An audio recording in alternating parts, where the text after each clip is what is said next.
Hello everyone, welcome back to the video. I hope you all are doing well. आज की video में हम paediatrics के ENT questions देखेंगे। Okay, and these questions are taken from Saunders NCLEX book. Okay, I know आप लोगों के लिए बहुत डिफिकल्ट होता है सॉन्डर्स एंड क्लेक्स को सॉल्व करना। कई बार लैंग्वेज समझ नहीं आती है, कई बार सारे ऑप्शन सही लग रहे होते हैं, तो डिफरेंट रीजंस होते हैं कि बच्चा जो है एनक्लेक्स को सॉल्व नहीं कर पाता है। सो इस वीडियो में मैंने जो है आपके लिए एनक्लेक्स के सारे क्वेश्चन सॉल्व करवा दिए हैं। Okay, and one more thing, question में जो भी टॉपिक पूछा गया है, ठीक है, हम कोशिश करेंगे उससे रिलेटेड जो जो क्वेश्चंस बन सकते हैं वो भी यहीं की यहीं खत्म करें। Okay, so let's start the video. Question number first is, after a tonsillectomy a child begins to vomit bright red blood, the nurse would take which initial action.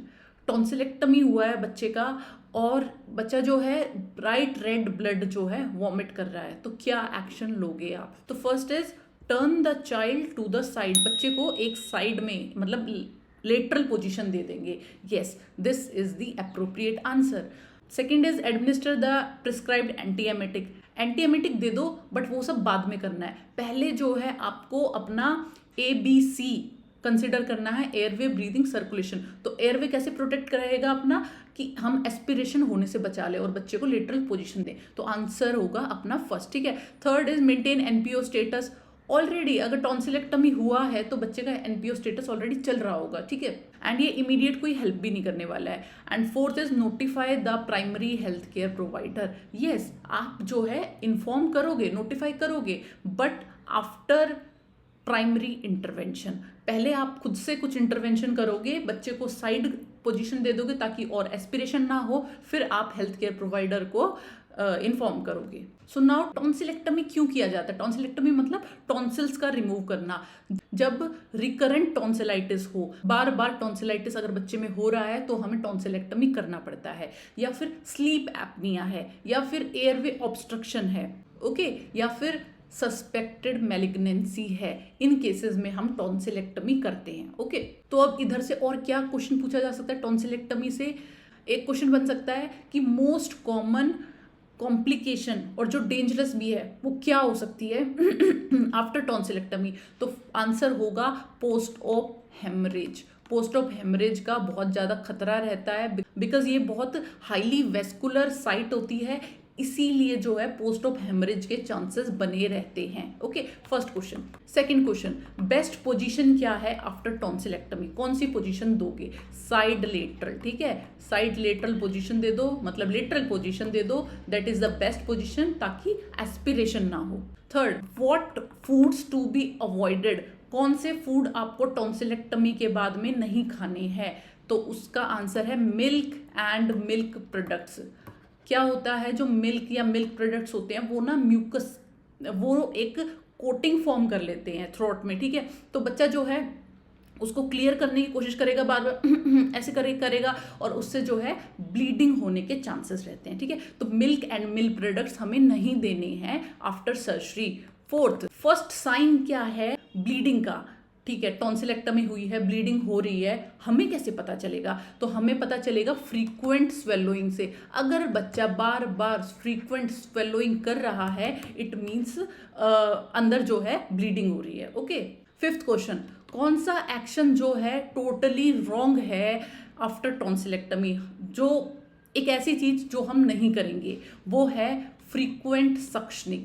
हम कोशिश करेंगे बार बार सक्शनिंग ना करें, बिकॉज अभी सर्जरी हुई है और surgical side से ब्लीडिंग होने के चांसेस रहते हैं। ठीक है, तो हम फ्रीक्वेंट सक्शनिंग को कोशिश करेंगे कि ना करें। ओके, तो अगर हमें क्या करना है, वो जो ब्लड अगर इकट्ठा हो रहा है, अंदर कलेक्शन हो रहा है, उसको बाहर निकालना है, तो सक्शनिंग करने की बजाय हम जो है पोजीशन दे देंगे, ताकि खुद ही जो है वो सलाइवा है या फिर जो ड्रेन है वो खुद ही स्पिट आउट होता रहे।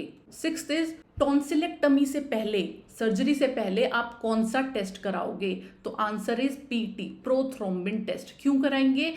देखो, टॉन्सिल्स जो है हाईली वेस्कुलर है, ठीक है, ब्लीडिंग होने के बहुत ज़्यादा चांसेस है। ठीक है, तो हमें प्रोथ्रोम्बिन टाइम पहले से पता होना चाहिए कि कुछ वैल्यू जो है डी रेंज तो नहीं है। अगर डी रेंज होगी तो बहुत ज़्यादा ब्लीडिंग होगी बाद में। ठीक है, तो हम पहले ही चेक कर लेंगे कि PT जो है नॉर्मल है या नहीं है। PT क्या होता है? PT is how much time blood is taking to clot, ठीक है, ब्लड को क्लॉट बनने में कितना टाइम लग रहा है।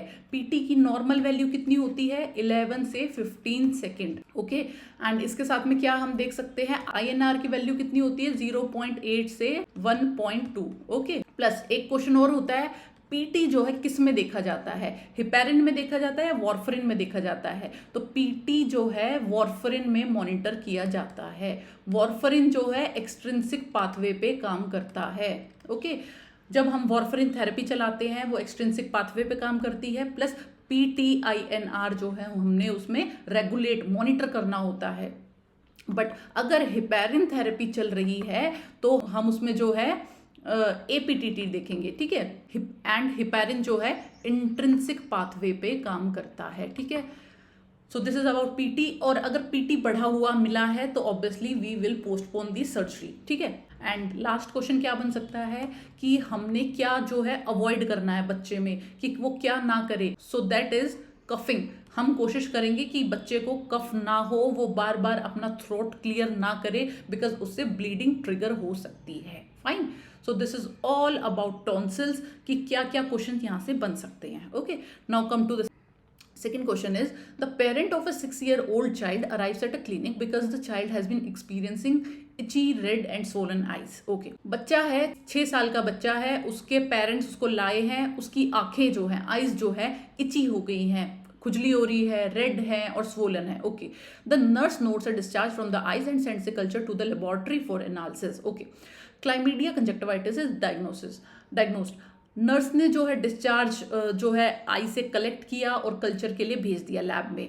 अब रिपोर्ट क्या आई है, क्लाइमीडिया कंजक्टिवाइटिस है, okay. On the basis of the diagnosis the nurse determines that which requires further investigation. इस डायग्नोसिस के बेसिस पे, मतलब पेशेंट को जो है क्लाइमीडिया कंजक्टिवाइटिस डायग्नोस हुआ है, इसके बेसिस पे हम क्या बोल सकते हैं कि कौन सा इन्वेस्टिगेशन करने की जरूरत है, बच्चे में क्या हुआ होगा। First is possible trauma, second possible sexual abuse, third is presence of an allergy and fourth is presence of an respiratory infection, okay. So here answer is possible sexual abuse. देखो बच्चे में कंजक्टिवाइटिस हो सकता है, बहुत common है, इसमें कोई बड़ी बात नहीं है। बड़ी बात है कि उसे क्लाइमीडिया का कंजक्टिवाइटिस हुआ है, ठीक है। बच्चे में क्लाइमीडिया कंजक्टिवाइटिस नहीं देखा जाता है, ओके। एंड ये जो है सेक्सुअली ट्रांसमिट होता है, ओके। सेक्सुअली ट्रांसमिट होता है या फिर मदर से बेबी में ड्यूरिंग डिलीवरी आ सकता है, ओके। और कोई चांसेस नहीं है कि बच्चे को क्लाइमीडिया कंजक्टिवाइटिस हो जाए, ठीक है। तो क्लाइमीडिया या तो सेक्सुअल कॉन्टेक्ट से होता है या फिर ड्यूरिंग डिलीवरी होता है। अब बच्चा जो है 6 साल का है तो डिलीवरी तो अभी नहीं हुई है, ठीक है। तो इट मीन्स पॉसिबल अब्यूज बच्चे में हो सकता है, possible sexual abuse, okay. This is the answer. तो अभी अगर क्लैमीडिया के बारे में पूछा गया है तो इससे रिलेटेड पढ़ लेते हैं कि क्या क्या होता है। क्लैमीडिया जो है एक बैक्टीरिया है, ठीक है। क्लैमीडिया इन्फेक्शन मतलब कि it is spread by bacteria chlamydia trachomatis, ठीक है। ये इसका रीजन है स्प्रेड होने का। अब अगर क्लैमीडिया इन्फेक्शन बच्चे में ड्यूरिंग डिलीवरी हो गया है तो क्या देखने को मिलेगा, नियोनेटल कंजक्ट, ठीक है, ये देखने को मिलेगा, या फिर ऑप्थेल्मिया नियोनेट्रम, ओके। ये डिजीज जो है ये कॉज करता है क्लैमीडिया। अब ये फैलता कैसे है, ऑब्वियसली ड्यूरिंग डिलीवरी हो सकता है या फिर इनडायरेक्टली फैल सकता है। अगर आप टॉवल शेयर करोगे, हैंड हाइजीन अच्छे से नहीं रखोगे तो क्लैमीडिया जो है इनडायरेक्ट कॉन्टेक्ट से भी फैल सकता है। उसके बाद में इसके साइन एंड सिम्टम्स क्या देखे जाएंगे, अगर आई में इन्फेक्शन हो गया है क्लैमीडिया का तो क्या देखा जाएगा। इसमें है रेड स्वोलन आइज देखी जाएगी, थिक म्यूकोपुरुलेंट डिस्चार्ज, ठीक है, थिक और पुरुलेंट डिस्चार्ज देखा जाएगा जो कि येलो या ग्रीन कलर का हो सकता है। थर्ड इज आईलिड्स जो हैं स्टिक होंगी आपस में, आईलिड्स जो है स्टिक कर जाएंगी टुगेदर। एंड ये जो है आफ्टर डिलीवरी 5 to 14 डेज के बाद देखा जाता है, ओके। एंड ये क्या क्या प्रॉब्लम कर सकता है, तो ये कॉर्नियल डैमेज कर देगा, विजन प्रॉब्लम्स कॉज करेगा, एंड अगर इन्फेंट्स में क्लाइमीडिया इन्फेक्शन देखा गया है तो निमोनिया के साथ देखा जाता है, मोस्टली जो है निमोनिया के साथ बच्चा प्रेजेंट करेगा। फाइन। अगर डायग्नोसिस करना है तो ऑब्वियसली लैब में कल्चर रिपोर्ट भेज दो, जो डिस्चार्ज है उसको थोड़ा सा निकाल के कल्चर के लिए भेज दो, उससे जो है इसका डायग्नोस हो जाएगा। ट्रीटमेंट की बात करें तो ट्रीटमेंट में हम इसे एंटीबायोटिक्स देंगे। कौन सी देंगे? एजिथ्रोमाइसिन, ठीक है, एजिथ्रोमाइसिन या erythromycin, okay. And eye drops जो है, खाली आई ड्रॉप्स जो है इसमें काम नहीं चलाएंगी, ठीक है। आप ये नहीं सोच सकते कि अगर बैक्टीरियल इन्फेक्शन है तो हम एंटीबायोटिक वाली आई ड्रॉप्स दे देंगे, नहीं, इससे काम नहीं चलेगा। आपको सिस्टमिक एंटीबायोटिक्स देनी पड़ेगी, टैबलेट देनी पड़ेगी, सिरप देना पड़ेगा, तभी जाके ये ट्रीट होता है, ओके। तो इसीलिए क्या कोशिश रहती है कि अगर मदर में क्लैमीडिया इन्फेक्शन है तो उसको बिफोर डिलीवरी जो है हम स्क्रीन करके ट्रीट कर दें, ठीक है, डिलीवरी से पहले हम उसको ट्रीट कर दें। एंड अगर फीमेल में क्लैमीडिया इन्फेक्शन है तो क्या देखा जाएगा? वेजाइनल डिस्चार्ज देखा जाएगा, पेल्विक पेन देखा जाएगा, and dysuria, difficulty in urine, okay. इसका डायग्नोसिस कैसे होता है? फीमेल में अगर हो गया है तो NAAT, नाट मतलब न्यूक्लिक एसिड एम्प्लीफिकेशन टेस्ट, ये जो है क्लाइमीडिया में किया जाता है। It is a gold standard test, ठीक है। So this is all about chlamydia and conjunctivitis. Now next question is, the nurse prepares a teaching plan for the parent of a child diagnosed with bacterial conjunctivitis, which if stated by the parent indicates a need for further teaching। बच्चे को जो है bacterial conjunctivitis हो गया है, कौन सी बात से हमें लगेगा कि इसको और इन्फॉर्मेशन देने की जरूरत है, मतलब इनमें से कौन सी स्टेटमेंट गलत है, ओके। आप लोग क्या करते हो? ये वाली स्टेटमेंट पढ़ने में गलती करते हो, ठीक है। इसको ऐसी स्टेटमेंट्स को 2 बार पढ़ लिया करो कि indicates a need for further teaching, और जानकारी देने की जरूरत है, मतलब इनमें से हमें गलत पॉइंट ढूंढना है, ठीक है। First is I need to wash my hands frequently, ये बात तो ठीक है, बार बार हाथ धोने, अच्छी बात है। I need to clean the eye as prescribed, eye clean करनी है जैसे प्रिस्क्राइब की गई है, ये भी सही है। It's okay to share towels and wash cloths, no it is not okay, ठीक है। तो आपने जो है टॉवल शेयर नहीं करनी है, वॉश क्लॉथ जो है शेयर नहीं करनी है। Last is I need to give the eye drops as prescribed, yes this is right. तो ऑप्शन 3 जो है इसमें करेक्ट होगा कि it is not okay to share towels and wash cloths, because ये इनडायरेक्ट कॉन्टेक्ट से भी फैल सकता है। अब आ जाओ नेक्स्ट क्वेश्चन पे। The nurse is reviewing the laboratory results for a child scheduled for tonsillectomy. The nurse determines that which laboratory value is most significant to review. बच्चे का जो है टॉन्सिलेक्टमी होना है, कौन सी लेबोरेटरी वैल्यू जो है रिव्यू करने की जरूरत पड़ेगी? अभी बताया था टॉन्सिलेक्टमी अगर होना है तो उससे पहले हम प्रोथ्रोम्बिन टेस्ट कराएंगे, प्रोथ्रोम्बिन टाइम चेक करेंगे, okay. So this is right answer. बाकी अगर हम देखें तो क्रेटिनिन लेवल इससे जो है रिलेटेड ही नहीं है, वो किडनी में देखा जाता है। सेडिमेंटेशन रेट इन्फेक्शन वगैरह में देखा जाएगा। Last is BUN, blood urea nitrogen level, and that is also seen in kidney problems, okay. Next question is, the nurse is preparing to care for a child after a tonsillectomy. The nurse documents on the plan of care to place the child in which position, कौन सी position में रखेंगे after tonsillectomy? अभी बताया था side line position देख के रखेंगे, okay. Next question is, after a tonsillectomy the nurse reviews the surgeon's post-operative prescription. Which prescription would the nurse question? Tonsillectomy हुई है बच्चे की तो सर्जन ने पोस्ट ऑप नोट्स डाल दिए हैं, प्रिस्क्रिप्शन लिख दिया है। नर्स कौन से प्रिस्क्रिप्शन को क्वेश्चन करेगी कि इनमें से कौन सा पॉइंट गलत है? First is monitor for bleeding, yes bleeding के लिए मॉनिटर करना है। Second is suction every 2 hours, no frequent suctioning हमें नहीं करनी है, तो this is the right answer, okay. Third is give no milk और मिल्क प्रोडक्ट्स, अभी बताया था नहीं देना है। Fourth is give clear cool fluids when awake and alert, जब बच्चा अवेक होगा अलर्ट होगा तब हम उसको कूल लिक्विड्स दे सकते हैं एंड क्लियर लिक्विड्स दे सकते हैं। क्लियर लिक्विड्स ना इसमें इसलिए दिए जाते हैं बिकॉज अगर तुमने दे दिया जैसे कि पोमीग्रेनेट जूस दे दिया, अनार का जूस दे दिया, ठीक है, उससे हमें जो है पता नहीं चलेगा, अगर माउथ में ब्लीडिंग भी होगी तो हमें पता ही नहीं चलेगा कि ये जो रेडनेस है माउथ में ये पोमीग्रेनेट के जूस की वजह से है या फिर ब्लीडिंग की वजह से है, ठीक है। तो ऐसे कलरफुल रेड कलर के स्पेशली जो है हमें जूसेस या लिक्विड्स नहीं देने हैं, एक चीज। दूसरी चीज, कूल लिक्विड्स क्यों देने हैं? बिकॉज उससे ब्लीडिंग नहीं होगी। अगर हॉट लिक्विड्स दोगे तो उससे ब्लीडिंग होने के ज्यादा चांस होते हैं, okay. Next question is, the nurse is caring for a child after a tonsillectomy. The nurse monitors the child knowing that which finding indicates the child is bleeding. बच्चे को टॉन्सिलेक्टमी हुआ है, कौन से फाइंडिंग से पता चलेगा कि बच्चा जो है ब्लीड कर रहा है? First is frequent swallowing, yes अभी बताया था, ये हॉलमार्क साइन है। अगर बार बार फ्रीक्वेंट स्वेलोइंग है तो ऑब्वियसली चाइल्ड इज ब्लीडिंग। बाकी जो है डिक्रीज्ड पल्स रेट, नहीं। अगर ब्लीडिंग होती है, ज़्यादा ब्लीडिंग होती है तो इंक्रीज इन पल्स रेट देखने को मिलेगा, ठीक है। And third and fourth is complaints of discomfort and elevation in blood pressure, this is not related, okay. Next question. Antibiotics are prescribed for a child with otitis media who underwent a meningotomy with insertion of tympanoplastic tubes. ठीक है, बच्चे को जो otitis media था, मतलब कि middle ear का infection था, उसमें जो है मेनिंजोटमी की गई। मेनिंजोटमी का मतलब टिम्पैनिक मेम्ब्रेन में एक इंसिजन लगाया गया छोटा सा, और जो है ड्रेन खाली कर दिया गया, जो अंदर जो है फ्लूइड अक्यूमुलेट हो गया था उसको खाली कर दिया गया। उसके बाद में टिम्पैनोप्लास्टिक ट्यूब्स डाल दी गई। टिम्पैनोप्लास्टिक ट्यूब्स जो है बच्चे के कान में डाल दी जाती है जिनको रिकरेंट ओटाइटिस मीडिया होता रहता है, ताकि अगर कुछ ड्रेन हो तो इन ट्यूब्स के थ्रू बाहर आ जाए, और एक थोड़ा सा वेंटिलेशन बना रहेगा, मतलब ईयर जो है थोड़ा सा ड्राई रहेगा, okay. The nurse provides discharge instructions to the parents regarding the administration of the antibiotics. तो which statement if made by the parents indicates understanding of the instructions provided, ठीक है।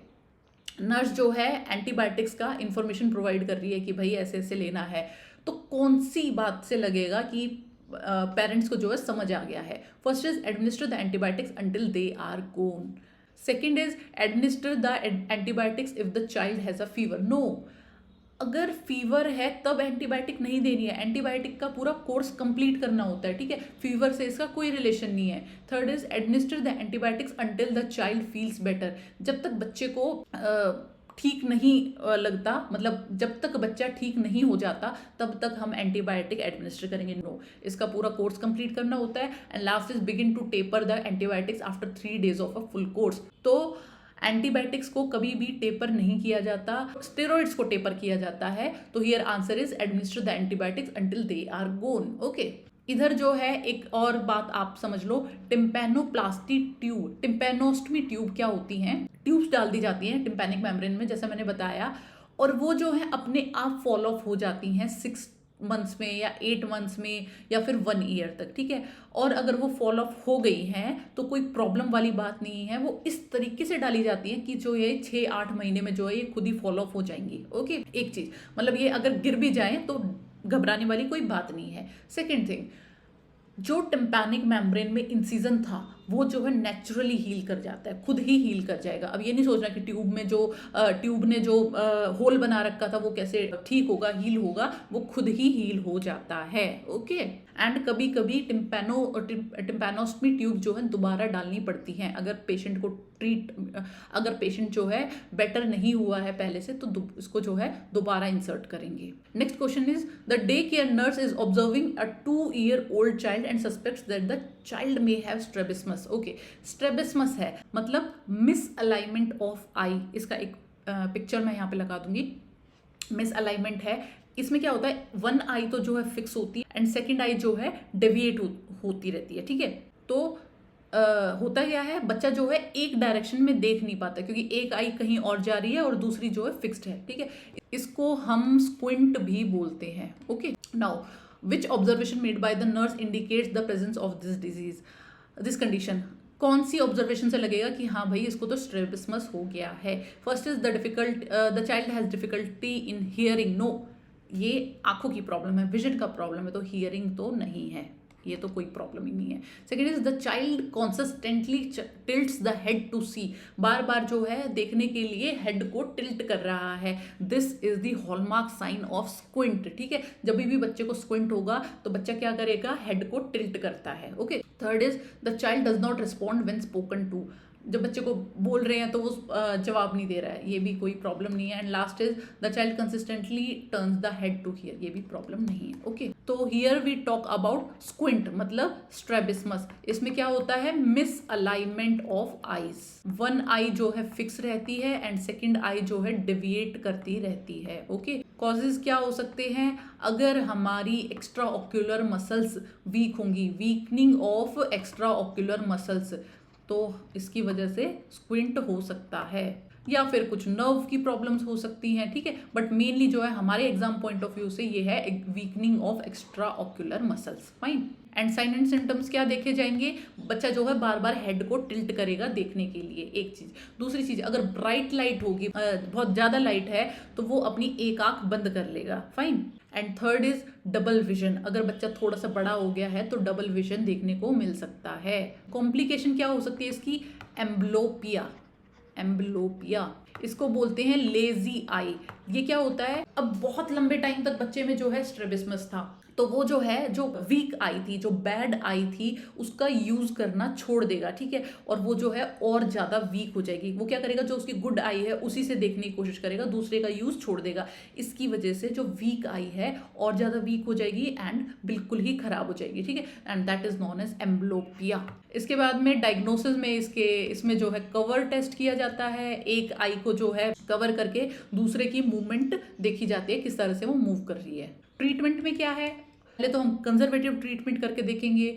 हम कोशिश करेंगे कि बच्चे की जो गुड आई है उसको हम पैच कर दें, मतलब कि उसको बंद कर दें, ताकि उसकी वीक आई से उसे देखना पड़े। इससे जो है उसमें दोबारा पावर आने के चांसेस रहते हैं। ओके, तो what we will do, eye patching, ये बहुत बहुत इंपॉर्टेंट है, ये आपको पता होना चाहिए कि गुड आई को जो है हमने कवर कर दिया है ताकि वीक आई में जो है पावर आ जाए। अगर बच्चा उसकी यूज करेगा तो उसमें पावर आने के चांसेस रहते हैं। दूसरी बात, इसमें ना बच्चे को हम ना विजुअल एक्टिविटीज में डालते हैं कि उसको बार बार आईज का यूज करना पड़े, स्पेशली वीक आई का, तभी उसमें पावर आएगी। And last is surgery. अगर कुछ भी ट्रीटमेंट जो है काम नहीं आया तो we will go for surgery, fine. Next question is, a child has been diagnosed with acute otitis media of the right ear, which interventions would the nurse include in the plan of care? बच्चे को जो है otitis media है right year का, ठीक है, क्या आप इंटरवेंशंस करोगे? First is provide a soft diet. Yes, अगर बच्चे को ईयर का इन्फेक्शन है तो सॉफ्ट डाइट से क्या होगा, उसे कम च्यू करना पड़ेगा, इजीली जो है वो फूड अंदर चला जाएगा।